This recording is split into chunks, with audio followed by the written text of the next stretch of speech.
Hello everyone, welcome to मीशू जी के study. दोस्तों, आज की वीडियो में मैं आप लोगों के लिए लेकर आई हूँ अर्थशास्त्र के प्रश्न। सारे प्रश्न बहुत ही इंपॉर्टेंट है, सिलेक्टेड हैं, इसलिए ये वीडियो आप लोगों के लिए बहुत ही बेनिफिशियल होने वाली है। वीडियो को अंत तक ज़रूर देखिए। तो चलिए फिर आज के प्रश्न करते हैं। पहला प्रश्न है, विश्व का सबसे पहले संगठित शेयर बाजार किस देश में स्थापित किया गया था? विश्व का सबसे पहले संगठित शेयर बाजार किस देश में स्थापित किया गया था? ऑप्शन आप लोगों के सामने हैं। इस प्रश्न का सही उत्तर है ए, नीदरलैंड। तो सबसे पहले कहाँ किया गया था शेयर बाजार स्थापित? नीदरलैंड में। दूसरा प्रश्न है, प्रथम भारतीय एवं स्वतंत्र भारत के प्रथम आरबीआई गवर्नर कौन थे? इस प्रश्न का सही उत्तर है बी, सी.डी. देशमुख। प्रथम भारतीय एवं स्वतंत्र भारत के प्रथम आरबीआई गवर्नर कौन थे? सी.डी. देशमुख। तीसरा प्रश्न है, वर्ष 1950 में गणतंत्र भारत का पहला केंद्रीय बजट पेश करने का गौरव किसे प्राप्त है?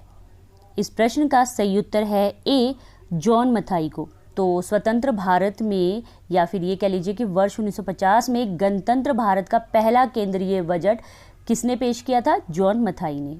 चौथा प्रश्न है, राष्ट्रीय कृषि बीमा योजना किस वर्ष लागू की गई थी? इस प्रश्न का सही उत्तर है सी, अक्टूबर 1999 को। पांचवा प्रश्न है, किसी कंपनी को नवरत्न का दर्जा कौन सा विभाग प्रदान करता है? इस प्रश्न का सही उत्तर है बी, केंद्रीय लोक उद्यम विभाग। किसी कंपनी को नवरत्न का दर्जा कौन सा विभाग प्रदान करता है? केंद्रीय लोक उद्यम विभाग प्रदान करता है। छठा प्रश्न है, तेल एवं प्राकृतिक गैस निगम का मुख्यालय कहाँ स्थित है? इस प्रश्न का सही उत्तर है सी, देहरादून में। तेल एवं प्राकृतिक गैस निगम का मुख्यालय देहरादून में है। सातवां प्रश्न है, प्रिंसिपल ऑफ इकोनॉमिक्स के लेखक कौन है? इस प्रश्न का सही उत्तर है D, Marshall. Principle of economics के लेखक हैं मार्शल। आठवां प्रश्न है, निम्नलिखित में से गिफिन वस्तुएं कौन सी होती हैं?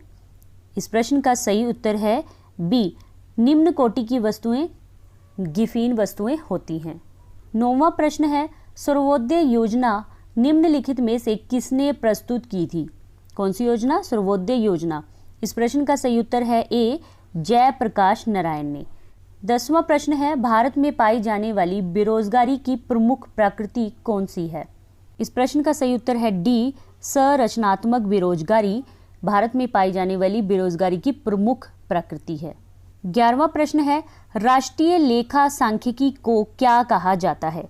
राष्ट्रीय लेखा सांख्यिकी को क्या कहा जाता है? इस प्रश्न का सही उत्तर है सी, श्वेत पत्र। राष्ट्रीय लेखा सांख्यिकी को श्वेत पत्र कहा जाता है। 12वां प्रश्न है, खादी एवं ग्रामीण उद्योग आयोग की स्थापना किस पंचवर्षीय योजना के दौरान की गई थी? इस प्रश्न का सही उत्तर है ए, दूसरी पंचवर्षीय योजना। खादी एवं ग्रामीण उद्योग आयोग की स्थापना दूसरी पंचवर्षीय योजना के दौरान की गई थी। 13वां प्रश्न है, 1 रुपये का नोट कौन जारी करता है? इस प्रश्न का सही उत्तर है सी, वित्त मंत्रालय। 1 रुपये का नोट वित्त मंत्रालय जारी करता है। 14वां प्रश्न है, रोलिंग प्लान की अवधारणा किस पार्टी की सरकार द्वारा लाई गई थी? इस प्रश्न का सही उत्तर है बी, जनता पार्टी के द्वारा लाई गई थी रोलिंग प्लान। 15वां प्रश्न है, जिन देश की वास्तविक प्रति व्यक्ति आय प्रतिदिन 1.25 डॉलर से कम है, उन्हें कौन से देश कहा जाता है?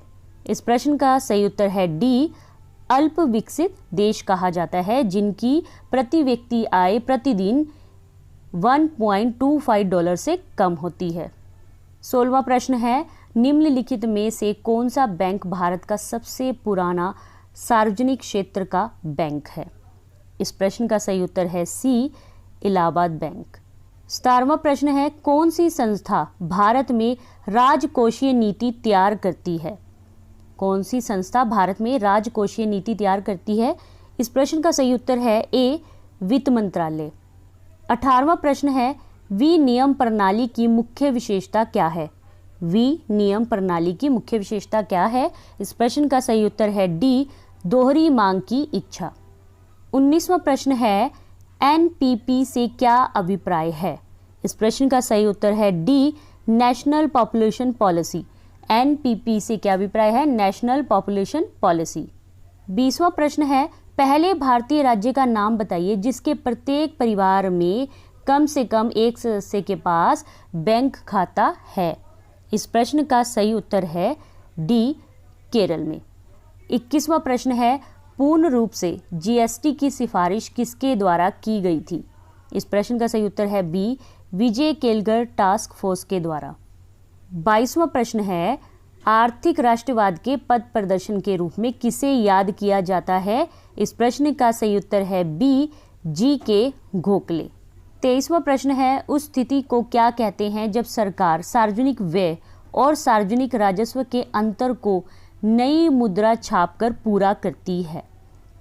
इस प्रश्न का सही उत्तर है सी, घाटे का वित्तपोषण। घाटे का वित्तपोषण उसे कहते हैं जब सरकार सार्वजनिक व्यय और सार्वजनिक राजस्व के अंतर को नई मुद्रा छापकर पूरा करती है। 24वां प्रश्न है, भारत का पहला मेगा फूड पार्क किस राज्य में स्थापित किया गया है? इस प्रश्न का सही उत्तर है ए, आंध्र प्रदेश में। 25वां प्रश्न है, भारत में सबसे बड़ा ई कचरा उत्पादक राज्य कौन सा है? इस प्रश्न का सही उत्तर है सी, महाराष्ट्र। भारत का सबसे बड़ा ई कचरा उत्पादक राज्य है महाराष्ट्र। तो फ्रेंड्स, ये थे आज के टॉप 25 अर्थशास्त्र के प्रश्न। सारे प्रश्न बहुत ही इंपॉर्टेंट हैं, सिलेक्टेड हैं। आशा करती हूँ कि आप लोगों को प्रश्न अच्छे लगे होंगे।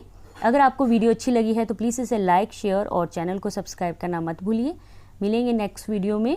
ऐसी ही अपनी तैयारी करते रहिए। जय हिंद, जय भारत।